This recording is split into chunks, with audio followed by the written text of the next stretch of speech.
Dobar dan svima, dobrodošli na polarizaciju. Danas radimo fine i brze hrskave grickalice.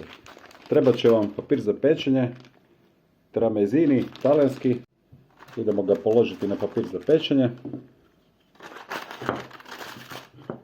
To ćemo ga dobro izvaljati.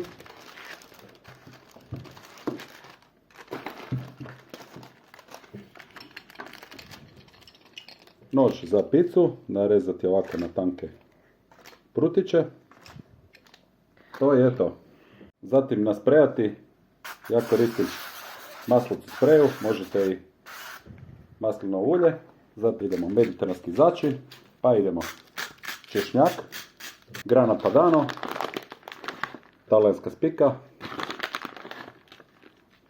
Mora se malo osjetiti sir, bez sira nema ništa. I za kraj sezam.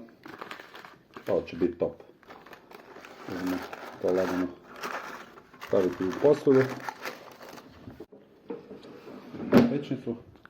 Stavio sam 190 stupnjeva, 10 minuta air fry i rokaj. I evo nakon 10 minuta u pečnici na vrući zrak na 190 stupnjeva to otprilike izgleda ovako. Jako hrskavo i jako ukusno. Dobar tek.